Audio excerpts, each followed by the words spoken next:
कि टूना बाबा ही के देन है, टूना पांडे जी का देन है कि जो राज्यसभा के टिकट मैडम का कटा हुआ है और उनके दिन पे मैडम इतना शब्द गाली दिलन कि लागे कि कोनो दारू पी के पूरा फिट बढ़न। लगता है ही कि पूरे दारू पी के ये फिट है टूना पांडे।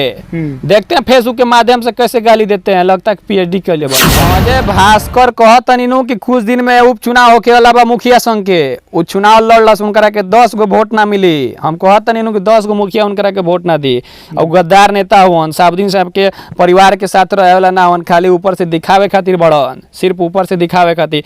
अगर ये रहते अजय भास्कर हिना साहब के समर्थक, अगर अजय भास्कर रहते साबुद्दीन साहब के समर्थक तो ये जरूर एमएलसी का चुनाव रहेगा। जैसे कि आप टूना बाबा को बोल रहे हैं को गाली देते हैं, लड़की बात है, लेकिन हम लोग जब ये सवाल उनसे करते हैं कि आप गाली अगर लाइव क्यों देते, तो वो तो कहते हैं कि हम मर्द नेता हैं और हम डरते नहीं है किसी से, और सिवान की जनता भी जानती है कि मर्द नेता है, मर्द की तरह अपने बातों को रखता है। और का मौक बका अजय सिंह मौक बड़न क्यों प्रकाश यादव मौक बड़न के मौक बा, सब लोग मर्द बा, मर्द रहेला हुए न नेता बनेला हो।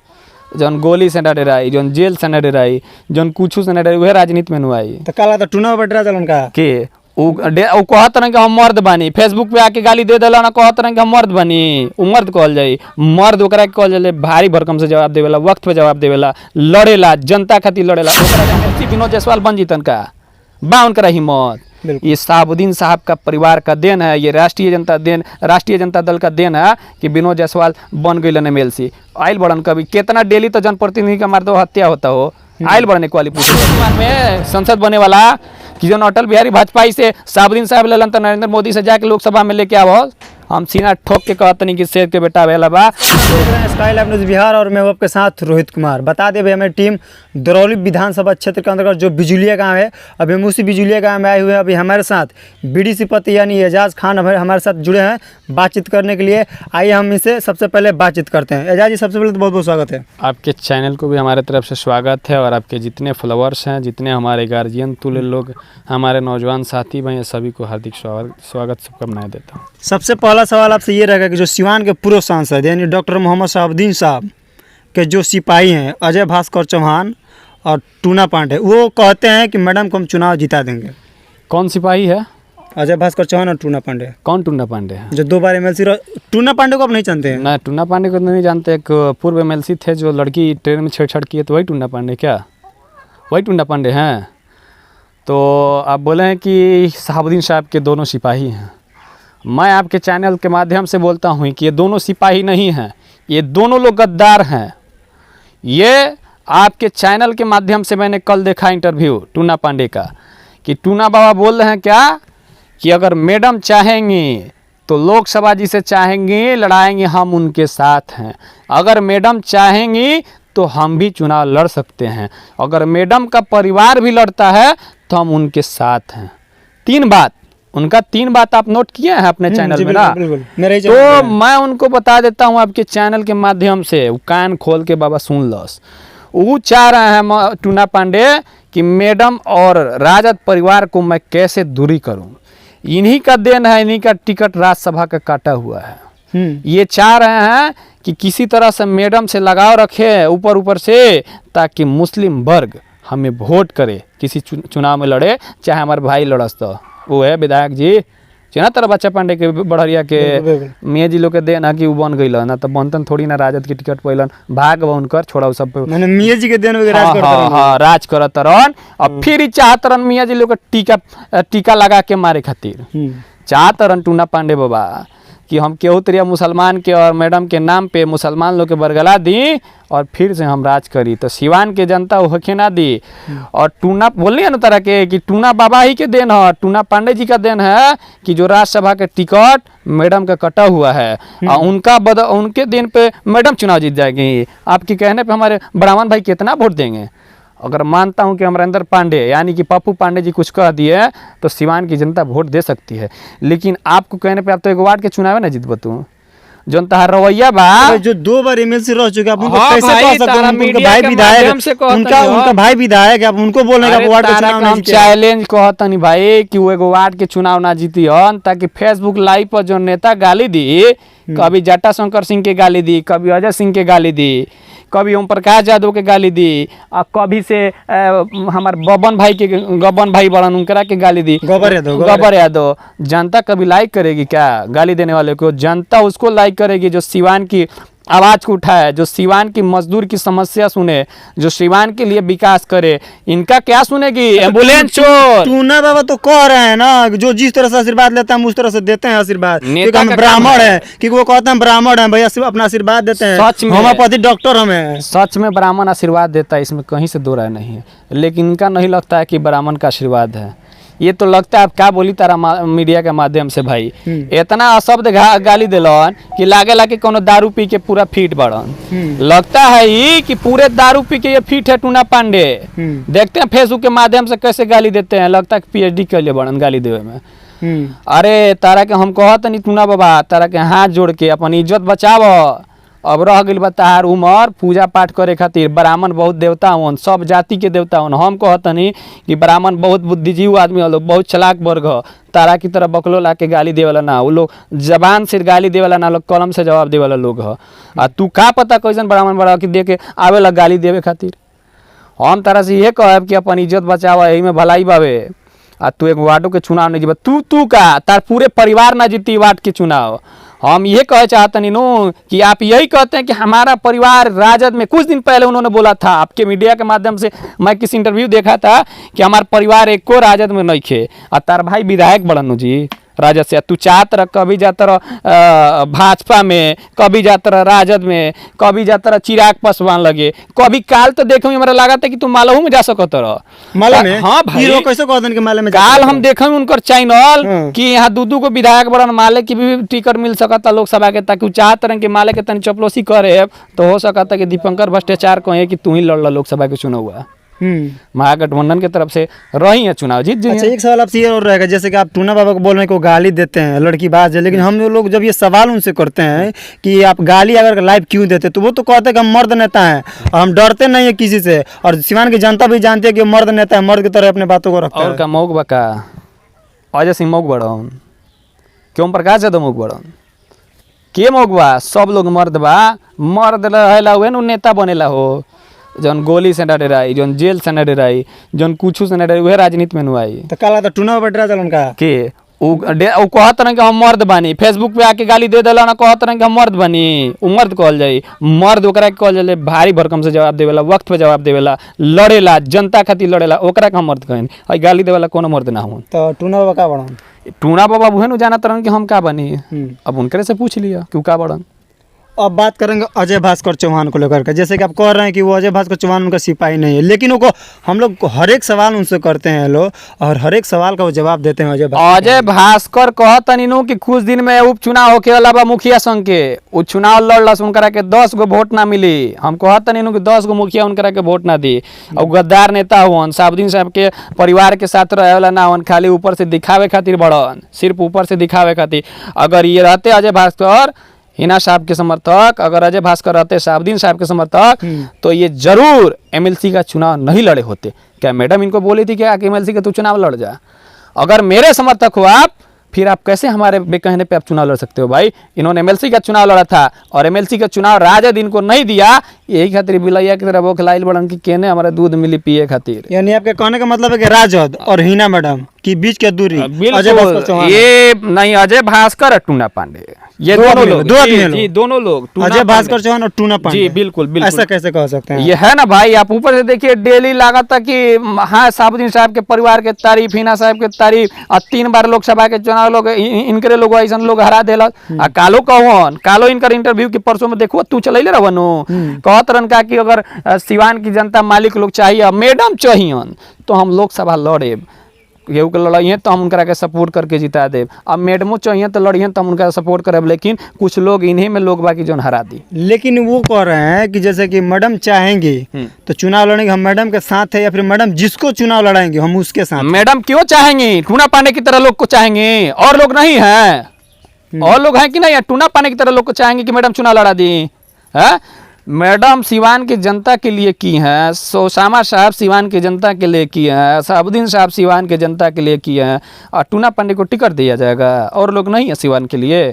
हमारे अवध बिहारी चाचा हैं, वो भी चुनाव लड़ सकते हैं, और लोग हैं कि नहीं है, राजद के बहुत लोग हैं। टूंडे पांडे स्पेशल बोल बड़न का लोकसभा के चुनाव लड़े खातिर कब वो ना मर्द 50 वोट ना मिली, हमारे पंडित लोग ना दी उनकरा के वोट। अच्छा, इस तरह से आप इस तरह से बोल रहे हैं, ऐसा बात नहीं ना, पहले बीजेपी में थे और अभी टूना बाबा बीजेपी में है, तो आप उनको अपना निशाना बना रहे का हैं। हमरा के बीजेपी पार्टी से निकाल देले बिया का? ये किसी पार्टी के नहीं है भाई, नहीं भाजपा के हैं, नहीं राजद के हैं, नहीं माले के हैं। जेनिए इनकर दूध मिली पी लियन बिलयन की तरह, समझते रहनू। जेनिए घर में घुसिए, जेनिए लहान मिलल ओनिए दूध पी लियल जाए। ये अवन टूना पांडे। हाँ, तारा चैनल के माध्यम से हम कहता नहीं, हाथ जोड़ के प्रार्थना बा टूना बाबा से कि टूना बाबा इज्जत बचाई। वही में बा रघुआ बोल के लोकसभा चुनाव नहीं जीत सकत। करंजीत भैया अगर चुनाव जीतलन, व्यास भैया वही व्यास सिंह दरौदा वाले, वो अपना बॉल पे जीतलन। तू चाहत रह कि हम जिता देनी, ओम प्रकाश जी जिता दिलन, तो ना, उनकर 6 जीतलस। वो व्यक्तिगत बहुत बेहतर आदमी थे, अच्छे लोग हैं, उनका परिवार अच्छा लोग है। उन्होंने अपने दम, अपने खम, अपने बल पे उन्होंने चुनाव जीता दरौदा से। अच्छा, तो एक सवाल आपसे और रहेगा कि जैसे कि आप कह रहे हैं कि मतलब अजय भास्कर चौहान और टूना बाबा आरजेडी और मैडम से दूरी बना रहे, तो क्या मतलब आरजेडी इस बात को तो अभी एक्सेप्ट करते कि नहीं? अभी मैडम देखिए, हमारे माननीय राष्ट्रीय अध्यक्ष माननीय लालू प्रसाद यादव जी ने कुछ दिन पहले पटना हॉल में एक प्रोग्राम हो रहा था, उसी में हमारे शहाबुद्दीन साहब को याद किए। क्या बोले थे हमारे माननीय लालू प्रसाद यादव जी? क्या शहाबुद्दीन साहब याद आ रहे हैं। और कैसे कुछ लोग बोल रहे हैं कि राजद से दूरी शहाबुद्दीन साहब की बन गई है। क्या कहीं तेजस्वी यादव जी ने ट्वीट करके कहा है क्या कि मैंने मैडम को राजद से निकाल दिया? क्या मैडम ने कहीं है क्या कि हम राजद से इस्तीफा दे दिए? ये सभी लोग, लेकिन उनके लोग कह रहे हैं, मैडम को लोग कह रहे हैं, मैडम को लोग कह रहे हैं कि अब मैडम नहीं है पार्टी में, देखिए पार्टी से दूर हैं। हर पार्टी में हर नेता के पीछे 2-4 लोग रहते हैं कि जो अशब्द भाषा के बोलने का प्रयोग करते हैं। ये सब कुछ नहीं है। मैडम राजद में थी, राजद में है, राजद में ही रहेंगी। आप इसको देख लीजिएगा। हम कह रहे हैं ना, चैलेंज के साथ कह रहे हैं कि मैडम राजद छोड़ने वाली नहीं है। मैडम के सींचा हुआ शहाबुद्दीन साहब का सींचा हुआ, ओसामा बाबू का सींचा हुआ सिवान है। कैसे हमारी मैडम छोड़ देंगे राजद? इतना दिन से मेहनत हमारी नेत्री हिना साहब की हैं, हर दुख सुख में पहुंचने वाली हैं। राजद का एमएलसी विनोद जायसवाल बन जीतन का बा उनका हिम्मत। ये शहाबुद्दीन साहब का परिवार का देन है, ये राष्ट्रीय जनता दल का देन है कि विनोद जायसवाल बन गई एमएलसी। आयल बड़न कभी कितना डेली तो जनप्रतिनिधि का मर्दो हत्या होता हो, आयल बड़न एक वाली पूछे खातिर विनोद जायसवाल। हम यही से कहले रहनी कि विनोद जायसवाल, लेकिन कोई भी जनप्रतिनिधि का हत्या होता है या फिर कोई भी मुखिया के ऊपर गोली चलता है तो जायसवाल जी नहीं आते, लेकिन अजय भास्कर चौहान अपने दम खम के साथ उतरते हैं। तारा पता वो क्या कहते हैं, हम कहनी है ना कि वह विधायक के लोकसभा के चुनाव खातिर के कहीं हम आवाज उठाब तो बोल जब ना 2.5 साल में होखे वाला बहुत चुनाव मुखिया संघ के चल जब तो मरी जतियो जाई चुनाव वो ना जीते वह हाल बा। समझते रहनू। तो अजय भास्कर में कोनो दम नहीं है, सीट बचाने के लिए सब, बस सीट बचाने के लिए सब लोग लगे हुए हैं, बड़ा सीट पाने के लिए। तो अब लड़िए तो मुखिया ना अजय भास्कर के लड़स ना बा हिम्मत अजय भास्कर के निर्दलीय लड़े खातिर कोनो सीट से, चाहे मुखिया के हार जी मार तू नहीं, वो कुछ लायक नहीं। उनकर जात तो उनकरा के वोट देबे ना करी, उनकरा काला पे दी कोई ना दी मर दो तू नहीं। काहे ना दिया के? उनकर अंदर कौन ऐसा खूबी बा कि जो उनकर जात वोट दी? कौन ऐसा खूबी बा? अजय भास्कर की तरह और भास्कर लोग नहीं खे और चौहान लोग नहीं खे और नौजवान ना चाहिए, इनके सब चाहिए। वो पंचायत तो हम और तो नौजवान हो ही ना। लेकिन लगातार देखा जाला कि उनके परिवार में मुखिया कई वर्षों से लगातार रह चुका है, 15 वर्ष से। अब ना रही हरिशंकर यादव के परिवार में ना रहल, अब बा मुखिया ही बा विधायक रहते, उनका बेटा हार गिलन। काहे हार गिलन? यो तो देखा मर दो तू नहीं हार जलावे, ऐसा कोनो बात नहीं कि अब हम जीतल बा निकाल हार जाए। जनता हमारे के जैसन चाहिए, हमारे मालिक लोग जैसन चाहिए वंगनी होई। जनता से जिससे मोहब्बत होगी, जनता के लिए जो दुख सुख पे खड़ा होगा। चुनाव हारल जीतल कौन बड़का बात मत सुना ना, रुका ना भाई। शहाबुद्दीन साहब चुनाव हार गए तो शहाबुद्दीन साहब के पूरे हिंदुस्तान में ना बजे बाबू चुनावे जीतल बड़न, कहाँ नाम बा? छोड़ दिया जो 1-2 जिला अजय सिंह के केहू जाने लगा है माधव तो नहीं। चुनाव हारल कोई बड़का बात बा? लोग हारेला, लोकतंत्र में हार जीत के खेल बावे। आज हम जीतल बा निकाल हारे, मालिक लो हमारे चाहे फिर आए फिर हारे फिर जीत भी तो लागल बावे। आज हमार बा कल तहार बावे। लेकिन जनता के बीच ये बात अथी होता है, मैंने अजय भास्कर चौहान भोगलन चाहे फिर टूना बाबा हो गलन, हमेशा ही लोग जनता से कहते लोग मैडम दूर बड़ी। ये सब लोग गलत अफवाह उड़ा रहे हैं। सिवान की जनता से, अपने मालिक से, अपने नौजवानों से कह रहे हैं कि आप लोग इनके बहकावे में ना आइए और फुल राजद को सपोर्ट कीजिए, फुल हिना मैडम को सपोर्ट कीजिए और लोकसभा का चुनाव ओसामा बाबू को जिता के यहाँ से भेजिए, ताकि युवा हैं, नौजवान हैं, हमारे हमारा भाई हर दुख सुख में खड़ा रहेगा। लोकसभा में जाएगा तो जैसे हमारा शेर साहबुद्दीन साहब गरजत रहलन कि केहू पीछेवा खड़ा ना हो वही गानी मोर ओसामा हूँ। तो का लगा था जौन अभी साहबुद्दीन साहब जौन विकास के उहाँ के माध्यम से जौन भइल बा ओसामा बाबू करियन तारा निकल लौकत मार दो तू ना उनके परिवार बा शुरू से लेके अभी तक करता ओकरा बाद के करे वाला बा। केहू एम्बुलेंस घोटाला करता, केहू कुछ घोटाला करता, तो केहू दिल्ली में रहता, केहू बैठल बावे, कोनो जनता से मतलबे नहीं खे बा। देखत रहनु। अच्छा, आप ओसामा साहब का नाम इतना बार बार लेकिन मोतिहारी में एक कांड हुआ था जैसे कि आपको पता होगा, उनमें उसमें ओसामा साहब सम्मिलित थे, ऐसा उन लोगों का कहना है। सब गलत बा मार दो तू ना। ओसामा साहब एगो नया नौजवान युवा लड़का बड़न, उ बढ़त रहन आगे और उनकर परिवार के फंसावे के लोग चाहता। के फंसा होता है? अरे मार दो तारा नहीं के बुझात कि के फंसा होता, विरोधी लोग फंसा होता है। जो विरोधी बावे ना केहू के फंसावेला। ओसामा साहब पढ़े लिखे लोग हैं, उनका परिवार पढ़ा लिखा लोग है। अगर वो चाहेगा तो राजनीति में भी नहीं आके ना अपने परिवार का पालन पोषण कर सकते हैं। साहबुद्दीन साहब उतना कर दिया और ओसामा साहब के बतावे के पड़ी कि हम साहबुद्दीन साहब के लड़का हमें। ओसामा साहब को पूरा हिंदुस्तान जानता है, आइकन यानी कि नौजवानों का नेता हमारा। यूथ आइकन बनता है। हाँ बिल्कुल एकदम बम्पर कहने का मतलब जो सिवान का यूथ आइकन है जी, बम्पर वोट से जीते ओसामा साहब। आवे तो लोकसभा के चुनाव कितना दिन बा, 5-6 महीना बाद तो पते चल जाये कि केकरा में कितना दम बा। तो फिर चुनाव के लेके तमाम जो भी वीडियो लोग देखा था सिवान के तमाम जनता से क्या अपील हुई? हम जनता से, अपना मालिक लोग से, अपन नौजवान से यह अपील करे कि आवे वाला दिन 2024 याद रखिए लो।